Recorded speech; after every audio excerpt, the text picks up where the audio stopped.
Hello বন্ধুরা, সবাই কেমন আছো? আশা করি ভালো আছো।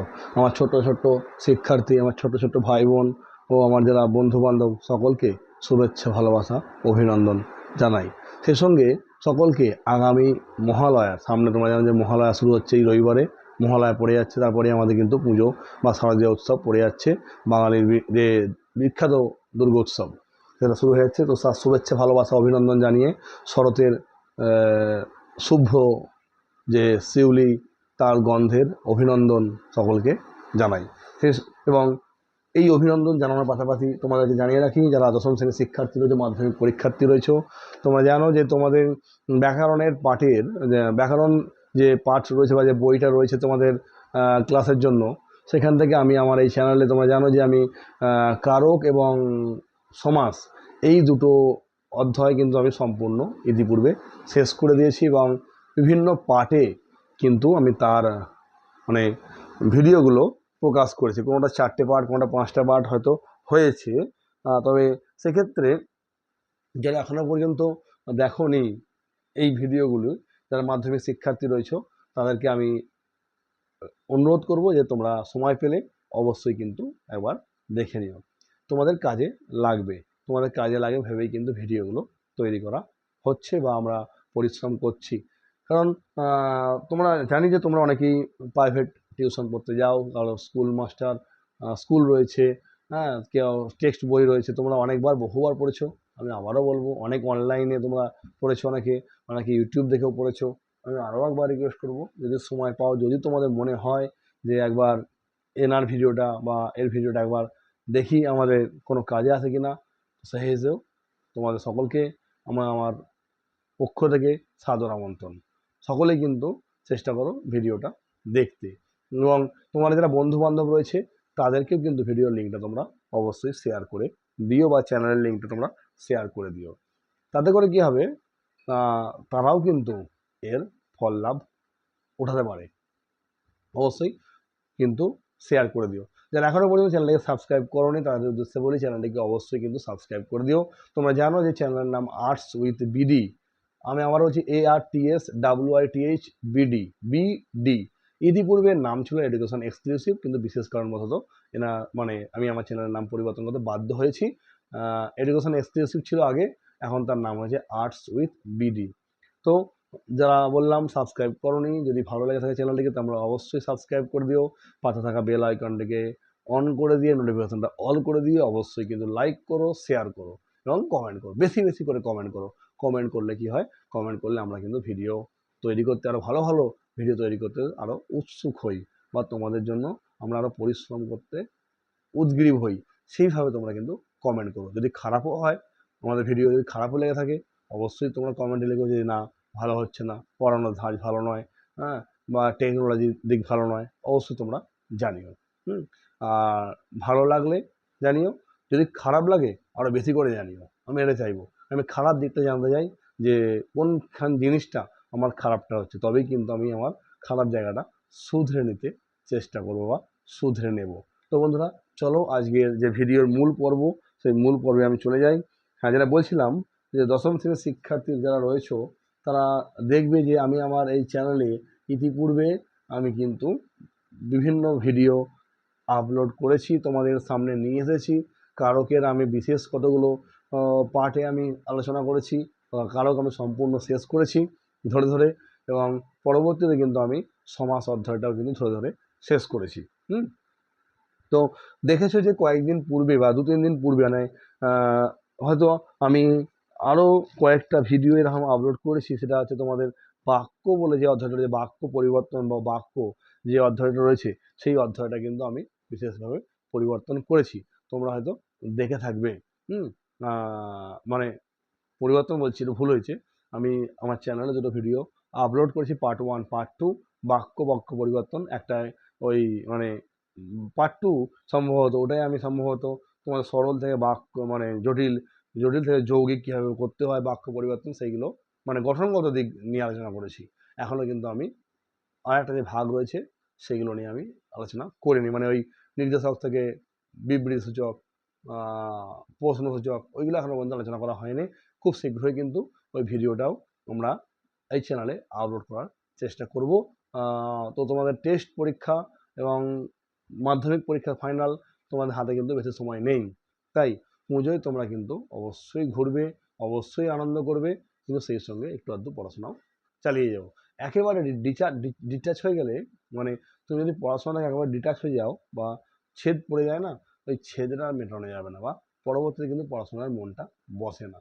সেই জন্য বলবো যে একটু একটু হলেও অন্তত সম্পর্কটা রেখো, যাতে করে যে পুজোর পরেও তোমার কিন্তু পড়াশোনার প্রতি আগ্রহটা আবার মানে আগের মতো হয়ে যায়। নাহলে যদি আমরা একটানা বন্ধ রেখে দিই, তাহলে দেখবে যে আর পড়তে ভালো লাগছে না, মন বসছে না। সেই জন্যই আমি রিকোয়েস্ট করবো যে অবশ্যই তোমরা পড়তে থাকো এবং অল্প অল্প করে দেখতে থাকো। তো বাক্য তোমরা দেখেছো যে আমার হয়ে মানে দুটো পার্ট আমি দিয়েছি চ্যানেলে, আর দু একটা পার্ট হয়তো হবে কয়েকদিনের মধ্যেই, শীঘ্রই সেই পার্টগুলো আমি আপলোড করব। আজকে কিন্তু আমি তোমাদের সামনে নিয়ে চলে এসেছি বাচ্য বলে যে অধ্যায়টা তোমাদের রয়েছে বাংলা ব্যাকরণ বইয়ের, যে অধ্যায়ের যে বাচ্য, সেই বাচ্য অধ্যায়টা কিন্তু আজকে আমি প্রথম শুরু করব। তো বাচ্য অধ্যায় শুরু করতে গেলে আমাদের প্রথমে কি জানতে হবে? বাচ্য অধ্যায় শুরু করতে গেলে আমাদের প্রথমে জানতে হবে বাচ্য কি। আমি আবারও বলছি, বাচ্য অধ্যায় শুরু করতে গেলে আমাদের প্রথমে জানতে হবে হচ্ছে বাচ্য কি। তো বাচ্য কি না, বাক্যের ক্রিয়া পদ কর্তা কর্মের সম্পর্ক বা অন্বয় কিভাবে হচ্ছে তা বাক্যের যে লক্ষণ থেকে বোঝা যায় তাকে আমরা বাচ্য বলি। আমি আবারও লাইনটা রিপিট করছি, না বাক্যের ক্রিয়াপদ কর্তা কর্মের সম্পর্ক কিভাবে হচ্ছে তা বাক্যের যে লক্ষণ থেকে আমরা বুঝতে পারি তাকে আমরা বাচ্য বলি। আবার বলি, বাক্যের ক্রিয়াপদ কর্তা কর্মের সম্পর্ক কিভাবে হচ্ছে তা বাক্যের যে লক্ষণ দ্বারা আমরা বুঝতে পারি তাকে আমরা বাচ্য বলি। ইংরাজি তোমরা জানো বাচ্যকে কিন্তু ভয়েস চেঞ্জ বলা হয়ে থাকে। তো এই বাচ্য কয় প্রকার? প্রথমে এই বাচ্য 4 প্রকার। বাচ্য তো 4 প্রকার: কর্তৃবাচ্য, কর্মবাচ্য, কর্মবাচ্য, ভাববাচ্য, আর বন্ধু কর্মকর্তৃবাচ্য। এই 4টে বাচ্য কিন্তু তোমরা অবশ্যই মাথায় রাখবে। তাহলে যদি প্রশ্ন পড়ে যে বাচ্য কয় প্রকার, তাহলে তোমরা কি বলবে? না বাচ্য 4 প্রকার। এবং 4 প্রকার কি কি? কর্তৃবাচ্য, কর্মবাচ্য, ভাববাচ্য আর কর্মকর্তৃবাচ্য। সেই সঙ্গে তোমাদের আরও কয়েকটা জিনিস মনে রাখতে হবে, যে যেগুলো মানে সেইভাবে মনে রাখলে বা শর্টকাটে মনে রাখলে তোমাদের কিন্তু কাজটা খুব সহজে হয়ে যায়। তাহলে দেখো যে কোন আর একটা জিনিস তোমাদের অবশ্যই মনে রাখা উচিত, যে কোন বাচ্চে কি জিনিস প্রাধান্য পায়। কি বললাম? কোন বাচ্চে কি জিনিস প্রাধান্য পায়। দেখো যে কর্তৃবাচ্যে প্রাধান্য পায় কর্তা। কি বললাম? কর্তৃবাচ্যে প্রাধান্য পায় কর্তা। কর্মবাচ্যে প্রাধান্য পায় কর্ম। ভাববাচ্যে প্রাধান্য পায় ক্রিয়া। কি বললাম? ভাববাচ্যে প্রাধান্য পায় ক্রিয়া। আর এখানে কিন্তু কর্মকর্তৃবাচ্যে কিন্তু কর্মপদ প্রাধান্য পায়। আবারও বলছি, কারণ এই কর্মপদটা কর্তৃপদ হিসাবে কাজ করে, কারণ এখানে কর্তৃ অ্যাবসেন্ট থাকে। কর্তৃ হিসাবে কাজ করে। কি বললাম না, আবারও দেখে নাও যে 4টে বাচ্যের মধ্যে কোন বাচ্চে কোন কোন পদগুলো প্রাধান্য পাচ্ছে। দেখো কর্তৃবাচ্য যে রয়েছে, কর্তৃবাচ্যে কর্তাপদ প্রাধান্য পাচ্ছে, কর্মবাচ্যে কর্মপদ প্রাধান্য পাচ্ছে, ভাববাচ্যে ক্রিয়ার ভাব প্রাধান্য পাচ্ছে, আর কর্মকর্তৃবাচ্যে কর্ম প্রাধান্য পাচ্ছে। কারণ হচ্ছে কর্মকর্তৃবাচ্য যে আছে না, এই বাচ্যর মধ্যে না কর্মপদ থাকে কিন্তু কর্তৃপদ থাকে না বা কর্তাপদ থাকে না। তাই কর্মটা ক্রিয়া হিসাবে কাজ করে, বা ভুল বলছি, কর্মটা কর্তা হিসাবে কাজ করে। সেই জন্য এখানে কর্মটা প্রাধান্য পাচ্ছে, কারণ কর্ম এখানে কর্তৃ হিসাবে কাজ করবে। ঠিক আছে? যেমন ঘন্টা বাজে, ঘন্টা বাজে, ঘন্টা হচ্ছে কর্ম, বাজে হচ্ছে ক্রিয়া। দেখো ওখানে কিন্তু কর্তা নেই। আমি যদি লিখি, আমি ধরো একটা এক্সাম্পল লিখছি এখানে, ঘন্টা বাজে, ঠিক আছে? ঘন্টা বাজে, ঘন্টা কি পদ বলো? কর্মপদ। বাজে কি পদ? ক্রিয়াপদ। দেখো এখানে কিন্তু কোনো কর্মপদ মানে ক্রিয়াপদ, ভুল বলছি, এখানে কিন্তু কোনো কর্তাপদ নেই বা কর্তৃপদ নেই। ঠিক আছে? কর্তৃপদ অ্যাবসেন্ট রয়েছে। কি বললাম? কর্মকর্তৃবাচ্যে কর্তৃপদ অ্যাবসেন্ট থাকে এবং কর্মই কর্তা হিসাবে কাজ করে, তাকে কর্মকর্তৃবাচ্য বলে। তাহলে ঘন্টা বাজে যে উদাহরণটা আমি লিখলাম তোমরা দেখতে পাচ্ছ, তাহলে ওখানে দেখো ঘন্টা হচ্ছে কর্ম, বাজে হচ্ছে ক্রিয়া, আর কর্তৃপদেরা ওখানে উহ্য রয়েছে বা কর্তৃপদ ওখানে নাই। তাহলে ওই যে ঘন্টা মানে যে কর্ম, ওটা কাজ করছে কর্তা হিসাবে, তাই এটা কর্মকর্তৃবাচ্যের একটা এক্সাম্পল। এবার প্রশ্ন হচ্ছে যে তুমি ধরো এই ঘন্টা বাজে, শাঁখ বাজে, নৌকা চলে, গাড়ি চলে, পাখা ঘোরে, এই যে উদাহরণগুলো আছে না, এই উদাহরণগুলো পাখা তো আর এমনি এমনি ঘুরবে না, বা ঘন্টা এমনি এমনি বাজবে না, বা কাঁসরও এমনি এমনি বাজবে না, বা শাঁখও এমনি এমনি বাজবে না। কোনো না কোনো কর্তা তো ওখানে উপস্থিত রয়েছে, তবেই তো কাজটা হচ্ছে, তাই না? মানে শাঁখ যে বাজাচ্ছে সেই সেই কর্তা হয়তো অ্যাবসেন্ট আছে, কিন্তু কর্মটা হচ্ছে, কর্মটা যে করছে, হ্যাঁ, কর্মটা যে করছে, কর্মটা কেউ না কেউ তো রয়েছে। সরি, একটু কেঁপে গেছে, একটু ভুল মানে হওয়ার জন্য, তারের একটু টান পড়ার জন্য। তো কিছু মনে করো না বন্ধুরা, তোমরা সঙ্গে থেকো, দেখতে থাকো। তো দেখো, এবার যে বলছিলাম যে কর্মটা ওখানে কিন্তু কর্তৃ হিসাবে কাজ করছে, সেই জন্যই কিন্তু এটা কর্মকর্তৃবাচ্য আমরা বলবো। সেই সঙ্গে আরও একটু বলবো যে তোমরা দেখো, যেমন দেখো কর্তৃবাচ্যে কর্তাপদ প্রাধান্য পাচ্ছে, কর্ম পাচ্ছে কর্মপদ প্রাধান্য পাচ্ছে, ভাব পাচ্ছে ক্রিয়াপদ, কর্মকর্তৃবাচ্যে কর্মপদ প্রাধান্য পাচ্ছে। এটুকু তোমরা একটু ভালো করে দেখে নিও। হ্যাঁ, নেক্সট আমি আসবো হচ্ছে, প্রথম আমি আলোচনায় চলে আসছি সরাসরি যে কর্তৃবাচ্য সম্পর্কে আমাদের আলোচনা করতে হবে। কারণ বাচ্য জানতে গেলে আমাদের আগে প্রত্যেকটা সংজ্ঞা, প্রত্যেকটা বৈশিষ্ট্য সম্পর্কে আমাদের একটু আলোকপাত করা প্রয়োজন। হ্যাঁ, নাহলে কিন্তু আমরা এটা কোনোটাই বুঝতে পারবো না। তো প্রথমেই আমি আসবো হচ্ছে কর্তৃবাচ্য এবং তার সংজ্ঞা, তার কি বৈশিষ্ট্য হতে পারে সেটা নিয়ে।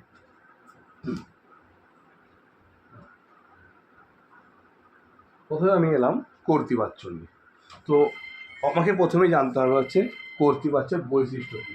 এই কর্তৃবাচ্যের বৈশিষ্ট্যটি জানতে পারলে বা সংজ্ঞা বা বৈশিষ্ট্য জানতে পারলে কিন্তু আমার কাজটা কিন্তু সম্পূর্ণ হয়ে যাবে, বা আমি এটা বুঝতে পারবো।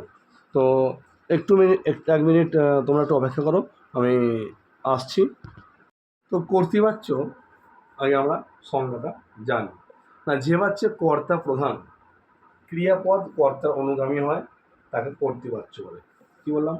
যে বাচ্চে কর্তা প্রধান, আবারও বলছি, যে বাচ্চে কর্তা প্রধান এবং ক্রিয়া কর্তার অনুগামী হয়, তাকে কর্তৃবাচ্য বলে। কি বললাম? যে বাক্যে কি বললাম? যে বাক্যে কর্তা প্রধান এবং ক্রিয়া কর্তার অনুগামী হয়, যে বাক্যে কর্তা প্রধান এবং ক্রিয়া কর্তার অনুগামী হয়, তাকে বলা হয় কর্তৃবাচ্য। যেমন দেখো, রাম ফুটবল খেলে, রাম ফুটবল খেলে, এটা কর্তা বা কর্তৃপদ, এটা কর্মপদ, এটা ক্রিয়াপদ। তাহলে কি বলছে না, যে বাচ্চে কর্তা প্রধান, অর্থাৎ রাম এখানে প্রধান। কি বললাম? রাম এখানে প্রধান। যে বাচ্চে কর্তা প্রধান এবং ক্রিয়া কর্তার অনুগামী হয়, তাহলে ক্রিয়া কোনটা? খেলে, এ কর্তার অনুগামী হচ্ছে। কি বললাম? এ মানে ক্রিয়া কর্তার অনুগামী হচ্ছে, ক্রিয়া কর্তার অনুগামী হচ্ছে, আর তাকে আমরা বলি কর্তৃবাচ্য। কি বললাম? যে বাচ্চে কর্তাই প্রধান এবং ক্রিয়া কর্তার অনুগামী হয়, তাকে কর্তৃবাচ্য বলে। এবার কর্তৃবাচ্যের কয়েকটা বিভক্তি আমাদের জানতে হবে। না, কর্তৃবাচ্য তোমরা লিখে রাখো। কর্তৃবাচ্য সাধারণত আমরা শূন্য, হ্যাঁ, শূন্য বিভক্তি হয়, এ হয়, কে হয়, অন্তস্থ হয়, তে হয়, এগুলো হচ্ছে বিভক্তি। কি বললাম? এগুলো হচ্ছে কর্তৃবাচ্য সাধারণত বিভক্তি। আর সংজ্ঞা আমি বললাম, যে বাচ্চে কর্তাই প্রধান এবং ক্রিয়ায় কর্তাকে নিয়ন্ত্রণ করে, তাকে বলা হয় কর্তৃবাচ্য। এবার তোমরা একটা জিনিস দেখো, যে কি দেখবে না, বৈশিষ্ট্য, কর্তৃবাচ্যের কি বৈশিষ্ট্য তোমরা দেখবে। তোমরা দেখবে হচ্ছে এক, কি না, সকর্মক অকর্মক দুটো ক্রিয়ারই কর্তৃবাচ্য হয়। এখানে কিন্তু দেখো ফুটবল খেলে, সে কাজ করছে এখনো পর্যন্ত, ঠিক আছে। তাহলে এরও মানে এটা কি কাজ এখনো সম্পূর্ণ হয়নি, এটাও কিন্তু কর্তৃবাচ্য হয়। আবার যে কাজটা হয়ে গেছে, আমি ভাত খেয়েছিলাম, তারও কিন্তু, বা রাম ফুটবল খেলেছিল, তারও কিন্তু ওটা সকর্মক ক্রিয়া, এটা অকর্মক ক্রিয়া। তাহলে দুটোরই কিন্তু কি হয়, দুটোরই কিন্তু কর্তৃবাচ্য হয়, দুটো ক্রিয়ারই। আর দেখো কর্তা প্রাধান্য পায়, এই যে কর্তা বা কর্তৃপদ এ প্রাধান্য পাচ্ছে রাম এখানে। নেক্সট কি, নেক্সট হচ্ছে ক্রিয়া কর্তার অনুগামী হবে। এই যে ক্রিয়া খেলে, এ সবসময় কর্তৃ বা কর্তাপদের অনুগামী হবে, লিখিয়ে দিয়েছি, ক্রিয়া কর্তার অনুগামী হবে। নেক্সট কি, কর্মের ভূমিকা গৌণ। কর্ম কোনটা, ফুটবল, এর ভূমিকা এখানে গৌণ। প্রশ্ন করো কে ফুটবল খেলে, রাম ফুটবল খেলে, তাহলে কর্তা প্রাধান্য পাবে, ক্রিয়া কর্তা অনুগামী হবে, কর্ম গৌণ হবে, কর্তৃবাচ্যে এই বিভক্তি থাকতে পারে, ঠিক আছে। আর কি বললাম না, সকর্মক অকর্মক দুটো ক্রিয়ারই কিন্তু কর্তৃবাচ্য হয়ে থাকে। আর গৌণ কর্মে কে রে রা এই বিভক্তিগুলো হয়। গৌণ কর্মে মানে এইটা গৌণ, মানে এটা হচ্ছে কর্ম, কে গৌণ কর্ম কাকে বলে না, আচ্ছা এটা কর্ম, ঠিক আছে। গৌণ কর্ম কাকে বলে না, জানো যে বাক্যের মধ্যে যখন দুটো কর্ম থাকে, একটা কর্ম যদি প্রাণীবাচক হয়, তখন তাকে যদি কাকে দিয়ে প্রশ্ন হয় তাহলে হয় গৌণ কর্ম। আর মুখ্য কর্ম কি, একটা বাক্যের মধ্যে দুটো যদি কর্মপদ থাকে এবং একটা যদি বস্তুবাচক হয়, তাকে যদি কী দিয়ে প্রশ্ন করা হয় তখন তাকে বলা হয় মুখ্য কর্ম। তাহলে কর্তৃবাচ্যের গৌণ কর্মে কী কী বিভক্তি হয়, মনে রাখবে যে কর্তৃবাচ্যের গৌণ কর্মে কে রে রা এরা এই সমস্ত বিভক্তিগুলো হয়ে থাকে। মোটামুটি এটা হচ্ছে কর্তৃবাচ্যের সংজ্ঞা, বৈশিষ্ট্য, উদাহরণ দেখে নাও তোমরা একটু ভালো করে, বা শুনে নিচ্ছ ভালো করে যে আমি কী বলতে চাইছি। আমি আবারও বলছি, যে বাচ্যের কর্তা প্রধান হয় বা কর্তৃ প্রাধান্য পায় এবং ক্রিয়াকর্তা অনুগামী হয় তাকে বলা হয় কর্তৃবাচ্য, ঠিক আছে। তাহলে বৈশিষ্ট্য তোমরা কীভাবে লিখবে না, কর্তৃবাচ্যে কর্তা প্রাধান্য পায়, ক্রিয়াকর্তা অনুগামী হয়, ওখানে কর্ম প্রাধান্য কম হয়, হ্যাঁ, গৌণ কর্মে রা কে এই সমস্ত বিভক্তিগুলো যুক্ত হয়। আচ্ছা আর কি বলবে তোমরা, আর বলবে বৈশিষ্ট্যের মধ্যে, আর বলবে বৈশিষ্ট্য তোমরা আর কি যোগ করবে না, কর্মের ভূমিকা গৌণ, মানে এই যে কর্ম এর ভূমিকা এখানে গৌণ, ঠিক আছে। মোটামুটি এই কটা জিনিস তোমরা একটু ভালো করে দেখে নিও, তাহলে কিন্তু সংজ্ঞা, বৈশিষ্ট্য, উদাহরণ তোমরা খুব সহজেই লিখতে পারবে, কোনো রকম অসুবিধা হওয়ার কোনো কথাই ঘটে না। তো নেক্সট দেখো, নেক্সট আমি চলে আসবো হচ্ছে কর্মবাচ্য। তোমরা একটু দেখে নিছো, যদি অসুবিধা হয় অবশ্যই কিন্তু কমেন্টে আমাকে জানিও, আমি তোমাদের সমস্যার সমাধান করার চেষ্টা করবো। তো কর্মবাচ্য কি, কর্মবাচ্য সম্পূর্ণ ভিন্ন, মানে কর্তৃবাচ্য থেকে সম্পূর্ণ ভিন্ন। না কর্মবাচ্য, এর আগে আমাকে সংজ্ঞা জানতে হবে।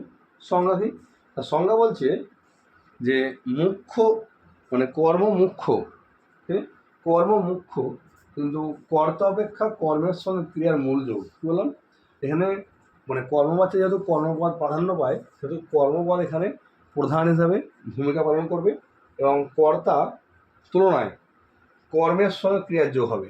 কী বললাম, আগে ছিল কর্তার সঙ্গে ক্রিয়ার যোগ, এক্ষেত্রে হবে কর্মের সঙ্গে ক্রিয়ার যোগ। মানে আমি যদি লিখি রাম, একটু উদাহরণ লিখছি, রাম ফুটবল খেলে, কর্তা কর্ম ক্রিয়া, এখানে কিন্তু কর্মটা প্রাধান্য পাবে, ঠিক আছে, কর্ম প্রাধান্য পাবে। আর কি না, কর্মের সঙ্গে ক্রিয়ার একটা যোগ থাকবে, আমি প্লাস চিহ্ন দিলাম না, কর্মের সঙ্গে ক্রিয়ার একটা যোগ থাকবে। কী বললাম, যে বাক্যের মধ্যে কর্ম প্রধান এবং কর্মের সঙ্গে ক্রিয়ার একটা যোগ থাকবে তাকে আমরা বলবো কর্মবাচ্য।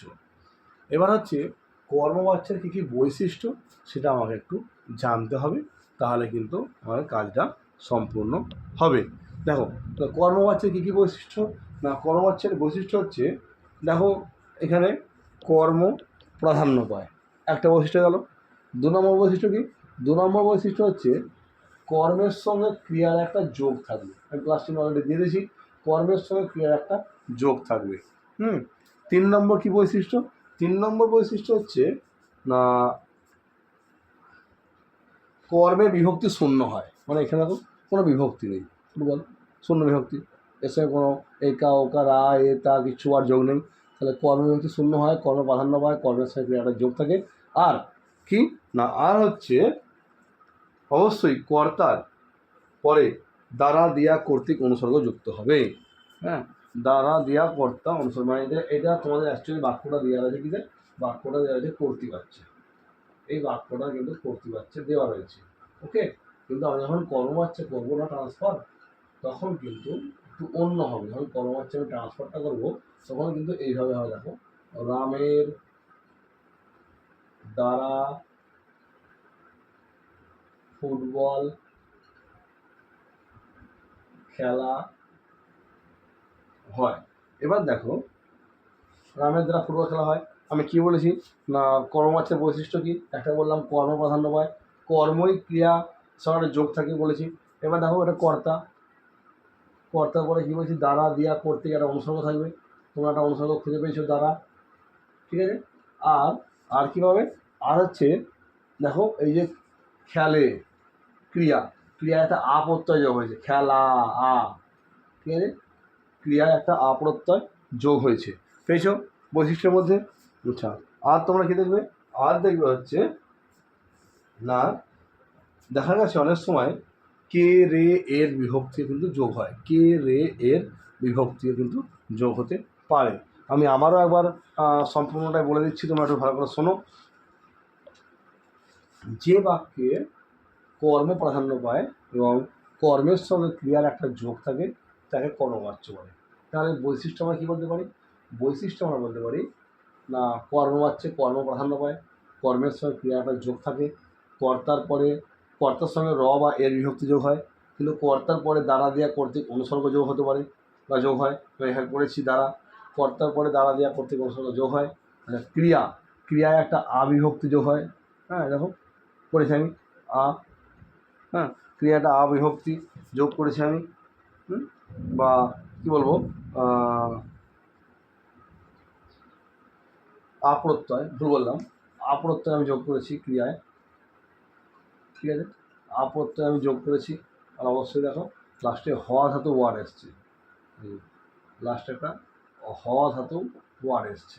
তাহলে এইগুলো হচ্ছে মূলত কর্মবাচ্যের বৈশিষ্ট্য, ঠিক আছে। যদি কারো কোনো রকম সমস্যা হয় আমার কমেন্টে জানিও, সেরকম হলে আমি এই ভিডিওটা আমি নতুনভাবে আর একবার তোমাদের সামনে উপস্থাপন করার চেষ্টা করব। তোমরা একটু দেখে নাও, আমি পরের যে ভাগগুলো যে ভাববাচ্য, আমি সেই ভাববাচ্যের মধ্যে চলে যাব। পরের দিন আমি কিন্তু বাচ্য রূপান্তরটা তোমাদের সামনে নিয়ে আসবো, এটা বুঝলাম তো। দেখতে থাকো এবং অবশ্যই সঙ্গে থাকো। যদি বুঝতে অসুবিধা হয় অবশ্যই কিন্তু কমেন্টে আমাকে জানিও। দেখো, আমি চলে এলাম ভাববাচ্যের মধ্যে। তো ভাববাচ্যের সঙ্গে আমাকে আগে জানতে হবে, যে তবে কিন্তু আমি এটা কাজটা করতে পারবো।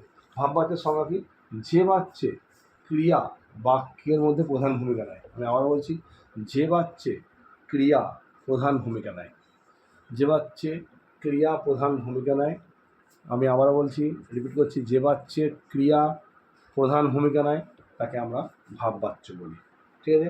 এবার ভাববাচ্যের বৈশিষ্ট্য কী, ভাববাচ্য কর্মহীন থাকে, আমি আবার বলছি ভাববাচ্য কর্মহীন থাকে, ঠিক আছে।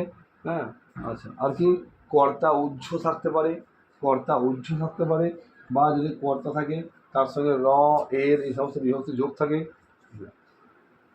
এক নম্বর বৈশিষ্ট্য কী বললাম, এক হচ্ছে ক্রিয়া প্রাধান্য পায়, ক্রিয়া প্রাধান্য পায়, ভাববাচ্যে বাক্য কর্মহীন থাকে। আচ্ছা, ফাইনালি কী বললাম, 3 নম্বরে কী বললাম না, কর্তার সঙ্গে কর্তা উহ্য থাকে, কর্তা উহ্য থাকে, বা অনেক সময় দেখা গেছে কর্তার সঙ্গে র এর এই সমস্ত কিন্তু বিভক্তি যোগ হয়। আর সবশেষে একটা বৈশিষ্ট্য বলবো, সেটা হচ্ছে ভাববাচ্যের শেষে কিন্তু হ ধাতু ওয়ার্ড একটা আমরা পেয়ে থাকি। হ ধাতু যুক্ত একটা ওয়ার্ড আমরা পেয়ে থাকি। এই হচ্ছে আমাদের ভাববাচ্য। যেমন ধরো আশা হোক, আশা হোক, দেখো এখানে এই যে আমাদের হ ধাতু একটা ওয়ার্ড পেয়েছি, ওটা হওয়া সত্ত্বেও যদি তোমরা 1 আমি পেয়েছি। আচ্ছা, এখানে কোনো কর্ম আছে? কর্ম নাই, নাকি? তোমরা নিজেরা ভেবে বলবে কর্ম আছে কি না নাই। ঠিক আছে, অবশ্যই কমেন্টে জানাবে, তোমার জন্য প্রশ্ন রইল। আচ্ছা, অবশ্যই দেখো কর্তা নেই, কর্তা উচ্ছ্বাস এখানে। ঠিক আছে, ক্রিয়া প্রাধান্য পাচ্ছে, ক্রিয়া এখানে প্রাধান্য পাচ্ছে। আচ্ছা, এবার হচ্ছে কর্মকর্তৃবাচ্য। কর্মকর্তৃবাচ্যের মধ্যে আমাকে সংজ্ঞা জানতে হবে। আমি একটু আগে বলছিলাম তোমাদেরকে, যখন ওই 4টে ভাগ বলছিলাম তখনই আমি এই জিনিসটা তোমাদেরকে বলেছি না। কর্মকর্তৃবাচ্য কাকে বলে? কর্মকর্তৃবাচ্য কাকে বলে না, যে বাচ্চে কর্তা অনুপস্থিত থাকে। কী বললাম?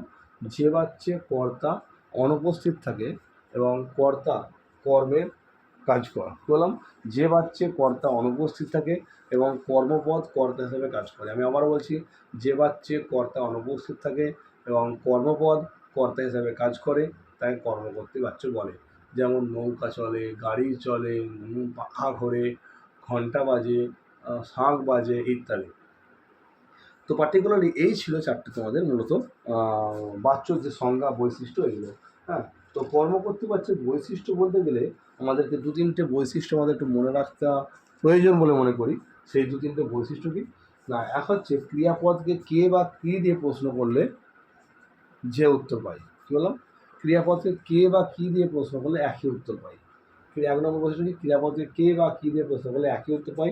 2 কি, কর্মকর্তৃপদ না হলে কর্মকর্তৃবাচ্য হয় না। মানে কি, যদি এই কর্মকর্তৃপদ না হয়, যেমন পাখা ঘোরে, তার আগে যদি রামের দ্বারা পাখা ঘোরে লিখে দেওয়া হয় তাহলে কিন্তু ওটা কর্মকর্তৃপদ নয়, তাই ওটা কর্মকর্তৃবাচ্য হবে না।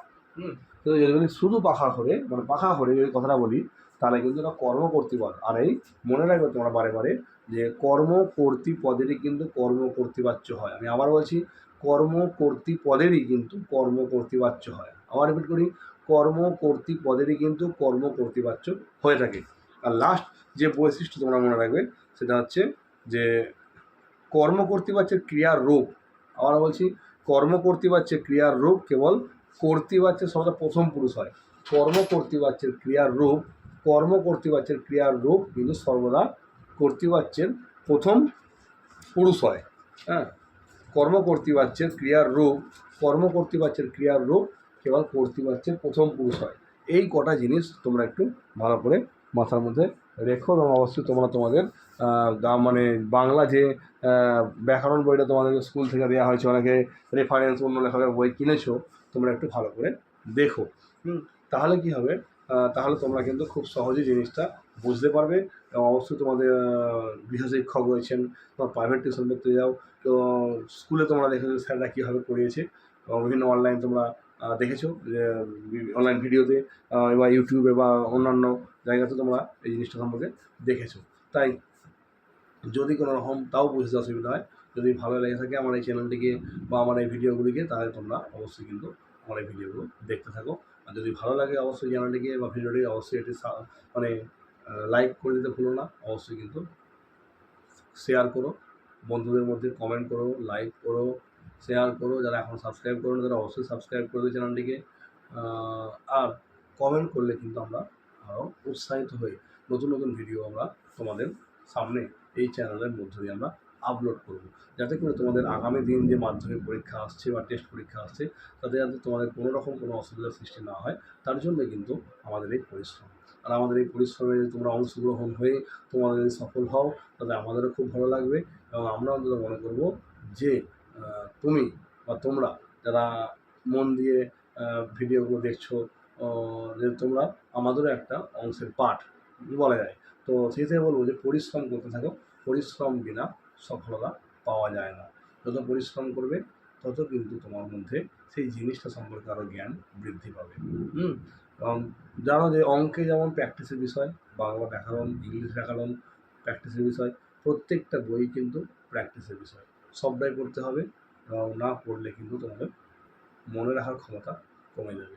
এবং আমি আবারও সবাইকে রিকোয়েস্ট করবো, সামনে যেহেতু টেস্ট পরীক্ষা, সামনে মাধ্যমিক পরীক্ষা আসছে, একটু ভাই তোমরা ফোন থেকে, ভাই বোনেরা যারা আছো বন্ধুরা, একটু তোমরা কিন্তু অবশ্যই ফোনটা থেকে একটু দূরে থাকো। হ্যাঁ, একটু দূরে থাকো, কিন্তু তোমাদের ভালো হবে, খারাপ হবে না। কারণ যেহেতু দেখছো তোমাদের ফোন কীভাবে শৈশব জীবনে কেড়ে নিচ্ছে, পড়াশোনাকে কেড়ে নিচ্ছে, বন্ধু বান্ধব কেড়ে নিচ্ছে। তাই ফোন থেকে একটু দূরে থাকো, দূরে থেকে তোমরা তোমাদের পড়াশোনাটা চালিয়ে যাও। তোমরা কিন্তু এইভাবে পড়াশোনা করলে সফল হবে। টেক্সট বই ভালো করে পড়বে, টেক্সট বইয়ের কোনো বিকল্প হয় না। সঙ্গে সঙ্গে কিন্তু অবশ্যই তোমরা সহায়িকা যারা দেখছো দেখতে পারো, মাস্টার বই যারা পড়তে পারো, অবশ্যই সঙ্গে ভিডিও দেখতে পারো। নমস্কার বন্ধু, নমস্কার।